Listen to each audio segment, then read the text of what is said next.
Football can elate and frustrate in equal measure. Player number 12 attempts to provoke awareness of the necessity for the powerful organisations in football to preserve its rich culture.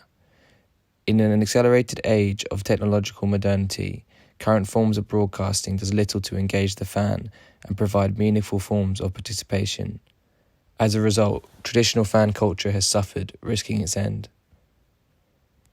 We aspire to build new and inclusive fan culture by improving participation outside the stadium, making fans' impact on the game felt as data indicates fan presence improves results, creating a diverse and globalized community of fans by establishing new networks for engagement, enhancing experience of current forms of broadcasting mediation to homes, preventing the exploitation of fans. What makes football so special, and how can fans who aren't fortunate enough to attend participate in the action? How do we work out the conflict between the urgency for a critique of football and the prospect of its poetics? Data from footystats.org, compiled from the last 13 years of the Premier League, shows the impact of not having fans in attendance has had on the performance of play. The graph shows that the lack of home fans is dramatically improving the performances of away teams in variables including wins, goals, shots, attacking and defensive advantages, and discipline. This statistically shows the effect the fans have on the game. It strengthens the phenomenological observations of how the fans participate and tells us that the collective crowd and community are the influential factor in the game, more than even the impressive architecture of the stadium they play in. We visited the Tottenham Hotspur Stadium to better understand the effect of sound in the space of the stadium. The enclosed stadium's acoustics had been specifically designed to generate a greater atmosphere. This is important as it is sound that connects the fans with the players on the pitch. We conclude that the sound generated in the stadium is the responsibility of the physical fan, as artificial sound does not have the same impact or create the same atmosphere that enhances play. Furthermore, sound generated in the stadium with speakers could drown out the sound of the physical fan.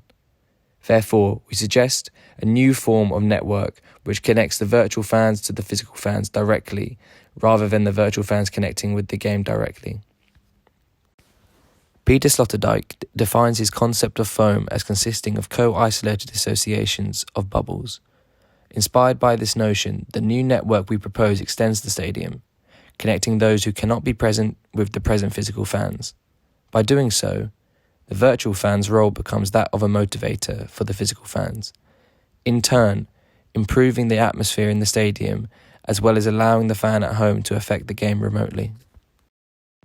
We experimented with wearable technologies to see if this would generate data for us to use for potential outputs in the stadium for the physical fans to engage with. We did this with a GSR sensor to measure our stress level during a game. However, this experience of wearing the sensor was uncomfortable and didn't feel like we were participating with the game. The components that are housed within sports stadia are as vital as the actual stadia itself when enhancing the experience. We catalogued objects that are present in football fandom to see if we could utilise any for the virtual fans to use to create improved engagement with the game from home. We looked at a rattle in particular as one of these objects. However, we found the movements associated with these objects, as well as the movement of the fan in general, are the most effective methods of engagement. Maybe by using the traditional movements of the fan, it will hopefully form the most natural and authentic form of engagement. On the screen currently is a catalogue of fan movements we have documented. This is an abstract tracking of the fan's general movement. By tracking the certain body parts of the fan in three-dimensional space, we start to understand more about the bodily essence of a fan and the way the fan's body uses its intimate space to generate atmosphere. We hope to use this for the phone to motion track the movements of the virtual fan to be used as output in the stadium.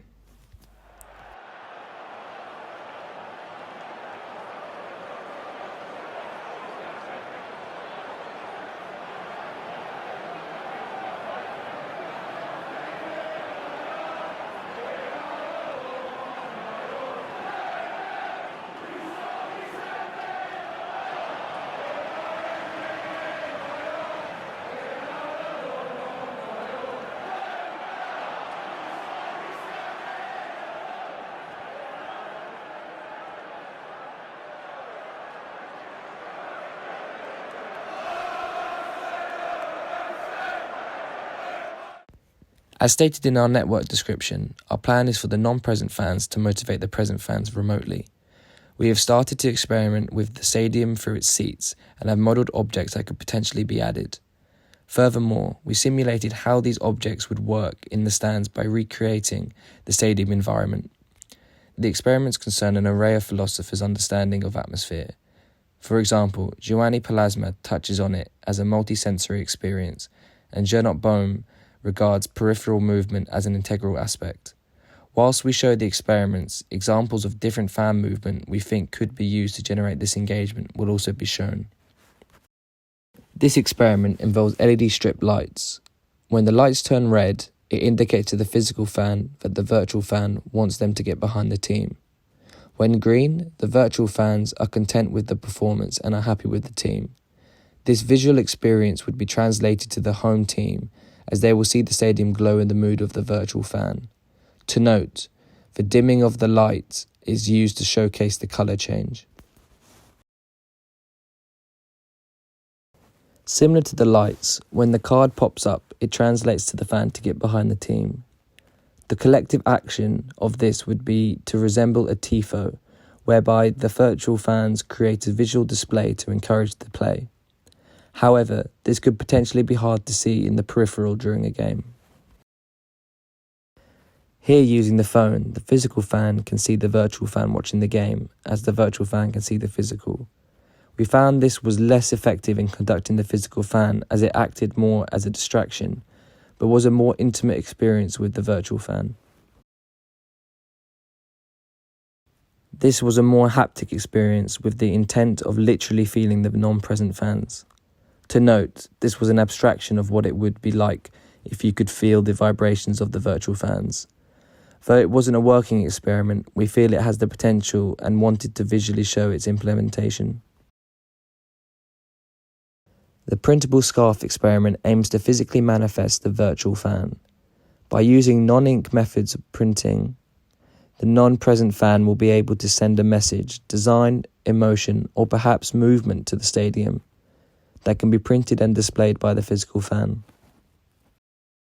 Moving forward, we aim to become more refined in our process for designing for experience, learning how to sketch for the 4 to 5 dimensions, illustrate the relationship of the virtual and the physical fan through the design of interactive objects, critically portray the disconnection and exploitation of different types of fans and how we can create a more inclusive form of fandom. Thank you for listening.